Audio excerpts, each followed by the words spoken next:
کھڑے ہو جاتے ہیں۔ حضرت ابو عبیدہ بن جراح آگے بڑھے، آپ نے لوہے کی کڑیوں کو دیکھا اور انہیں اپنے دانتوں کی مدد سے اتنی زور سے کھینچا کہ آپ کے اپنے بھی دندان مبارک شہید ہو گئے اور حضور پاک کے دندان مبارک بھی شہید ہو گئے۔ یہ وہ تکلیف دہ لمحہ تھا جس سے حضور بھی گزرے اور حضرت ابو عبیدہ بن جراح بھی اس تکلیف سے گزرے، لیکن یہ حضرت عبیدہ کے لیے ایک قابل فخر لمحہ بن گیا۔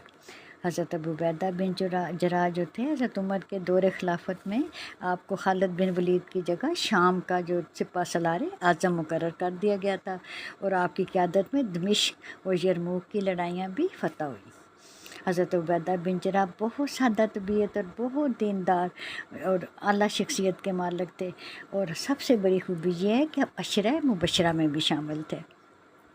عشرہ مبشرہ وہ شخصیات تھی جن کو دنیا میں ہی جنت کی بشارت مل چکی تھی۔ یہ سننے کے بعد آپ اللہ تعالیٰ کے قریب ہو گئے، اور آپ ہر قدم اٹھانے سے پہلے سوچتے کہ کوئی مجھ سے ایسی غلطی نہ ہو جائے کہ میرا اللہ یا میرا رسول مجھ سے ناراض ہو جائے۔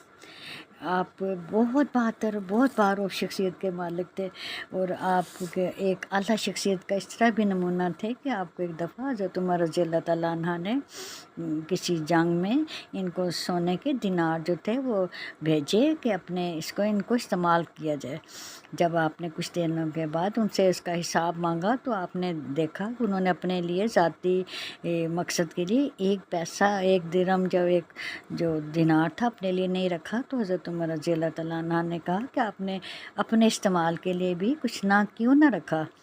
تب یہ حضرت ابو عبیدہ بن جراح مسکرائے اور آپ نے کہا کہ میں نے اپنے لیے صرف آخرت رکھی ہے، میرا انتخاب صرف آخرت ہے۔ میں اور میری بیوی اور میرے بچے جیسے گزر بسر پہلے کر رہے تھے، ہم اسی سادگی سے اور اسی کفایت شعوری سے ہم گزر بسر کر رہے ہیں۔ حضرت عمر رضی اللہ تعالیٰ عنہ مسکرائے اور آپ نے کہا کہ جس قوم کا سپہ سالار اتنا قناعت پسند اور اتنا خدا خوف ہو، اسے کبھی زوال نہیں آ سکتا۔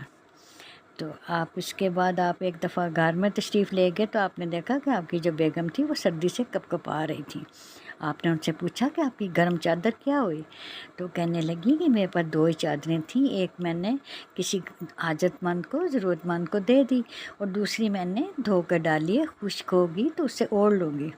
تب آپ تھوڑا سا آپ مسکرائے اور آپ نے کہا کہ اپنا بھی تو خیال کیجئے، اگر آپ کو کچھ ہو جاتا تو میں کیا کرتا؟ تو تب بیگم کا جواب تھا وہ حیران کن تھا۔ انہوں نے کہا کہ آپ